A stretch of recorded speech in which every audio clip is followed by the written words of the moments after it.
shucks.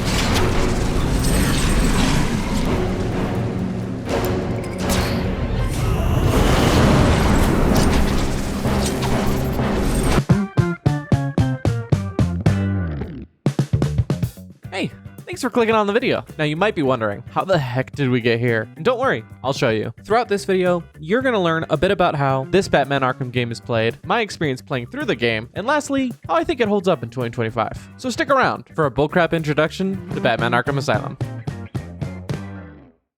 As you can imagine, this video is gonna contain spoilers for the game. With that warning out of the way though, let's jump right into it.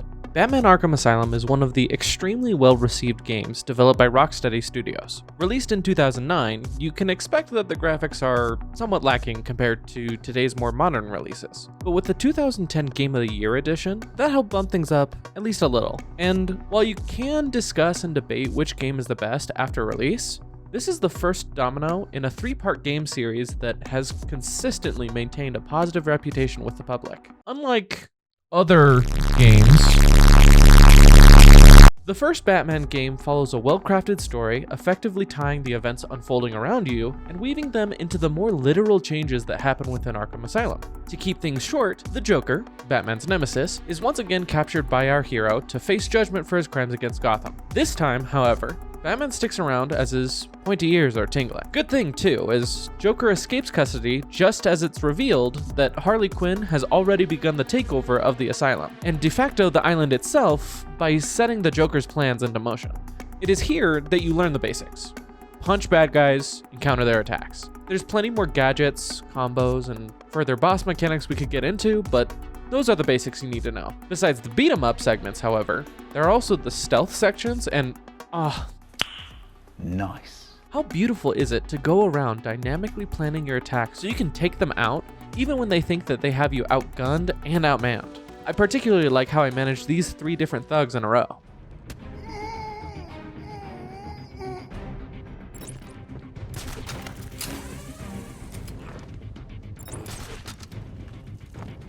Stand a cry, baby.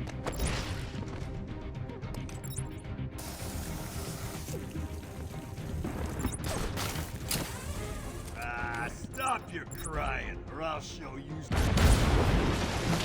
What do they want? Hello? Is there a doctor in the house? No? I seem to have a pile of wounded henchmen that need medical attention.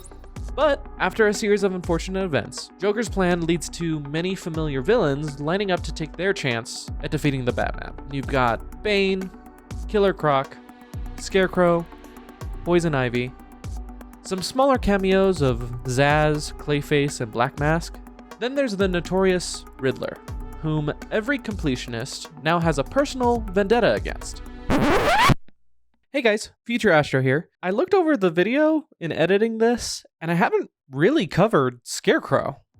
He's like, to be frank, one of the better villains in this game. He's got 3 nightmare segments where he's kind of going back to back, trying to scare Batman into accepting his fears, and I've gotta be honest, there is one particular scene where the game seems to break. It's a gotcha moment, and that seriously scared me as a kid.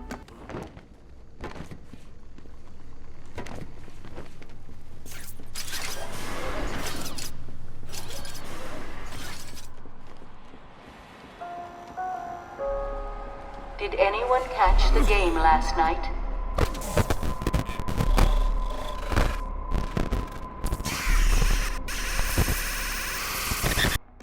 There's a bit more that happens with this fake out as well, but it's something that, to be honest, you gotta just experience for yourself because it's pretty great.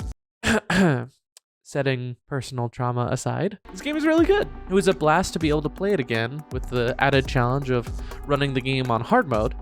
In fact, I had mistaken this setting for a sort of nightmare mode in the future games, where you have to restart your game upon death.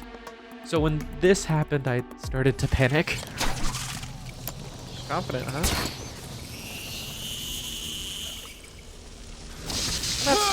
No! But thankfully, I didn't have to reset my progress. And with the reveal of Batman's greatest villains all coming to take him down, you proceed to go back and forth across the island, taking out each revealed character, with many of them going down in very comedic ways.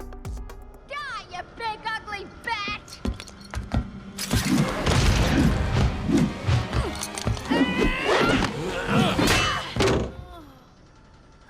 Too late, Batman. One step closer, and this goes into the water. Don't do it, Crane.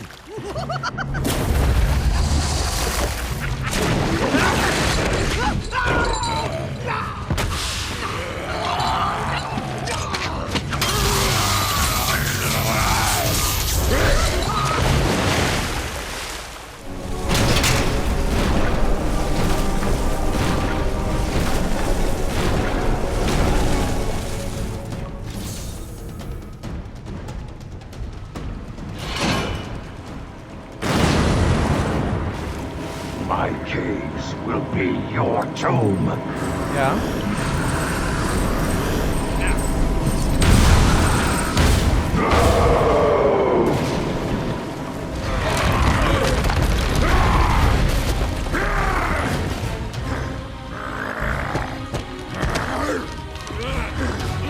I will break you, Batman. Then the Bruja. No, Bane. This time I break you.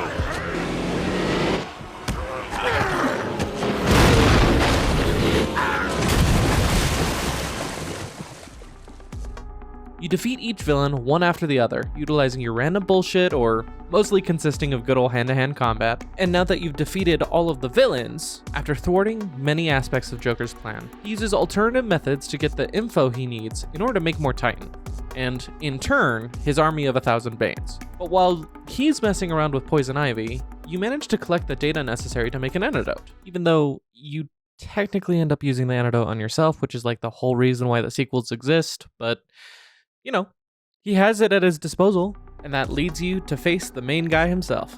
After defeating some more thugs, and 2 more brutes, seeing that he's once again going to be defeated, the Joker threatens turning Commissioner Gordon into a brute. And predictably, Batman leaps in front to save Gordon from this, and Joker believes his final plan is coming to fruition. However, seeing that the hero won't give in to his fantasy and resists the injection, he commits even further by giving himself a dose of the Titan formula. I just wanted to bring down your grim facade and for once let you see the world as I see it, giggling in a corner and bleeding. But you've denied me even that. I have nothing to live for.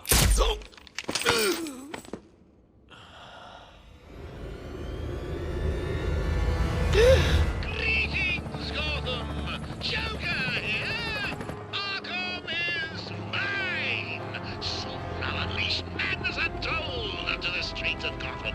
But first, direct your eyes to the rooftops and witness the final destruction of your dear Dark Knight. We've been circling the tower since the... Wait! There! Joker is making his move!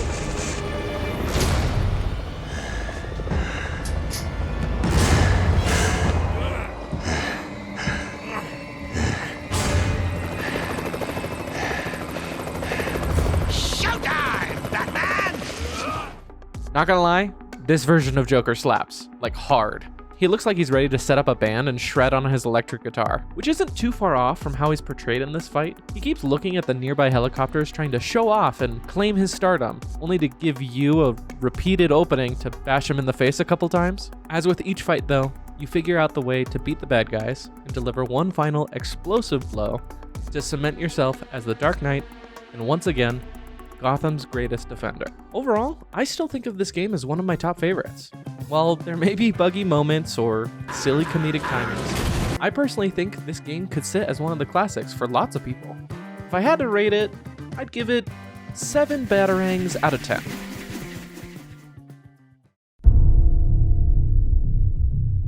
If you enjoyed the video, hit like and comment what your favorite part of it was. You should also subscribe. It's free, immensely helps out the channel, and that way you can catch the next upload when it happens. So far, I'm uploading on Sundays as long as I can continue to find games that I want to make YouTube content for. Otherwise, I hope you're having or have had a wonderful day. See ya.